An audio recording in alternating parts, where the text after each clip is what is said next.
Besides her hoisted boats, an American whaler is outwardly distinguished by her try-works. She presents the curious anomaly of the most solid masonry joining with oak and hemp in constituting the completed ship. It is as if from the open field a brick kiln were transported to her planks. The try-works are planted between the foremast and mainmast, the most roomy part of the deck. The timbers beneath are of a peculiar strength, fitted to sustain the weight of an almost solid mass of brick and mortar, some 10 feet by 8 square and 5 in height. The foundation does not penetrate the deck, but the masonry is firmly secured to the surface by ponderous knees of iron bracing it on all sides and screwing it down to the timbers. On the flanks, it is cased with wood, and at top completely covered by a large, sloping, battened hatchway. Removing this hatch, we expose the great trypots, 2 in number, and each of several barrels' capacity. When not in use, they are kept remarkably clean. Sometimes they are polished with soapstone and sand, till they shine within like silver punch bowls.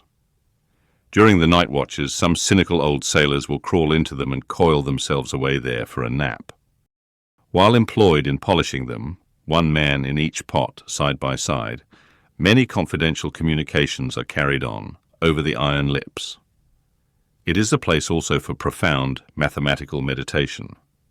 It was in the left-hand try-pot of the Pequod, with the soapstone diligently circling round me, that I was first indirectly struck by the remarkable fact that in geometry all bodies gliding along the cycloid, my soapstone, for example, will descend from any point in precisely the same time.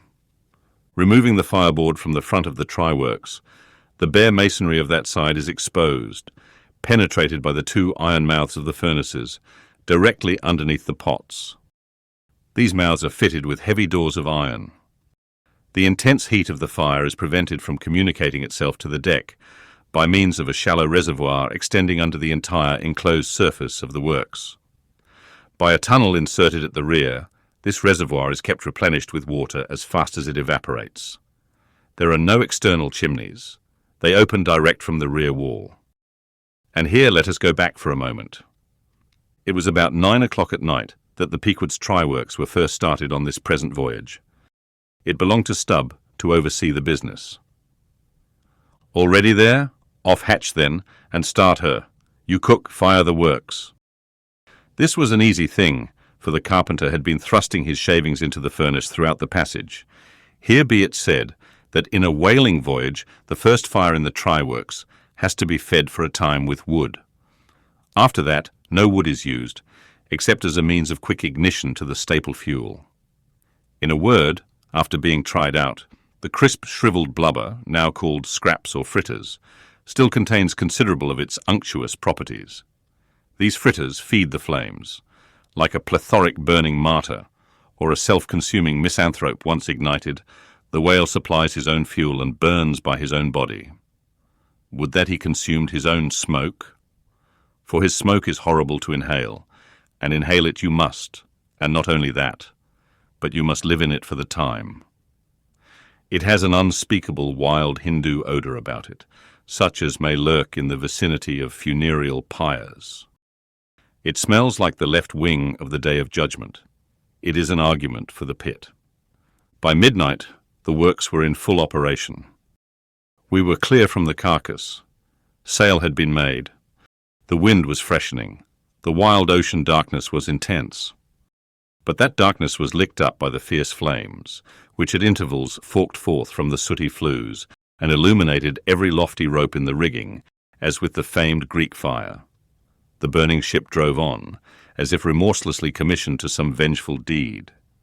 So the pitch and sulphur-freighted brigs of the bold Hydriot Canaris, issuing from their midnight harbours, with broad sheets of flame for sails, bore down upon the Turkish frigates and folded them in conflagrations. The hatch, removed from the top of the works, now afforded a wide hearth in front of them. Standing on this were the Tartarian shapes of the pagan Harpooneers, always the whale ship's stokers. With huge pronged poles, they pitched hissing masses of blubber into the scalding pots, or stirred up the fires beneath, till the snaky flames darted, curling, out of the doors, to catch them by the feet. The smoke rolled away in sullen heaps. To every pitch of the ship there was a pitch of the boiling oil, which seemed all eagerness to leap into their faces. Opposite the mouth of the works, on the further side of the wide wooden hearth, was the windlass. This served for a sea sofa. Here lounged the watch when not otherwise employed, looking into the red heat of the fire, till their eyes felt scorched in their heads. Their tawny features, now all begrimed with smoke and sweat, their matted beards and the contrasting barbaric brilliancy of their teeth, all these were strangely revealed in the capricious emblazonings of the works. As they narrated to each other their unholy adventures, their tales of terror told in words of mirth, as their uncivilized laughter forked upwards out of them, like the flames from the furnace. As to and fro, in their front, the harpooneers wildly gesticulated with their huge pronged forks and dippers. As the wind howled on and the sea leapt and the ship groaned and dived and yet steadfastly shot her red hell further and further into the blackness of the sea and the night, and scornfully champed the white bone in her mouth, and viciously spat round her on all sides. Then the rushing Pequod, freighted with savages and laden with fire, and burning a corpse, and plunging into that blackness of darkness, seemed the material counterpart of her monomaniac commander's soul. So seemed it to me as I stood at her helm, and for long hours silently guided the way of this fire ship on the sea. Wrapped for that interval in darkness myself, I but the better saw the redness, the madness, the ghastliness of others, the continual sight of the fiend shapes before me, capering half in smoke and half in fire. These at last begat kindred visions in my soul, so soon as I began to yield to that unaccountable drowsiness whichever would come over me at a midnight helm. But that night, in particular, a strange, and ever since inexplicable thing occurred to me. Starting from a brief standing sleep, I was horribly conscious of something fatally wrong. The jawbone tiller smote my side, which leaned against it. In my ears was the low hum of sails, just beginning to shake in the wind. I thought my eyes were open. I was half conscious of putting my fingers to the lids and mechanically stretching them still further apart, but spite of all this I could see no compass before me to steer by. Though it seemed but a minute since I had been watching the card, by the steady binnacle lamp illuminating it. Nothing seemed before me but a jet gloom, now and then made ghastly by flashes of redness. Uppermost was the impression that whatever swift, rushing thing I stood on was not so much bound to any haven ahead as rushing from all havens astern. A stark, bewildered feeling as of death came over me. Convulsively my hands grasped the tiller, but with the crazy conceit that the tiller was, somehow, in some enchanted way, inverted. My God, what is the matter with me, thought I. Lo! In my brief sleep I had turned myself about, and was fronting the ship's stern, with my back to her prow and the compass. In an instant I faced back, just in time to prevent the vessel from flying up into the wind, and very probably capsizing her. How glad and how grateful the relief from this unnatural hallucination of the night, and the fatal contingency of being brought by the lee.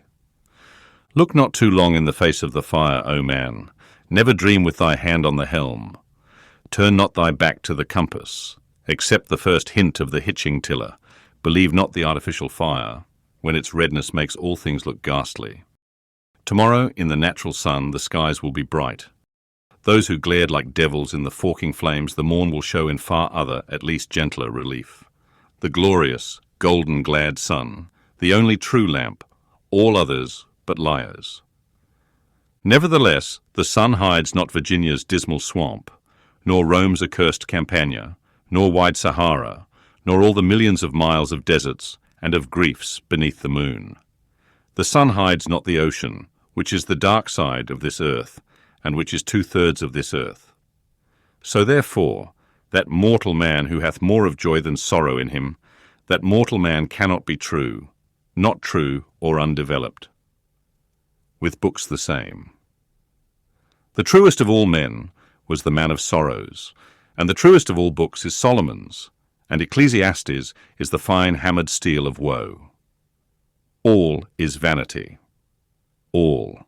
This wilful world hath not got hold of unchristian Solomon's wisdom yet, but he who dodges hospitals and jails, and walks fast crossing graveyards, and would rather talk of operas than hell, calls Cowper, Young, Pascal, Rousseau, poor devils all of sick men, and throughout a carefree lifetime swears by Rabelais as passing wise, and therefore jolly. Not that man is fitted to sit down on tombstones, and break the green damp mould with unfathomably wondrous Solomon. But even Solomon, he says, the man that wandereth out of the way of understanding shall remain, that is, even while living, in the congregation of the dead. Give not thyself up then to fire, lest it invert thee, deaden thee, as for the time it did me. There is a wisdom that is woe, but there is a woe that is madness, and there is a catskill eagle in some souls that can alike dive down into the blackest gorges, and soar out of them again, and become invisible in the sunny spaces. And even if he forever flies within the gorge, that gorge is in the mountains, so that even in his lowest swoop, the mountain eagle is still higher than other birds upon the plain, even though they soar.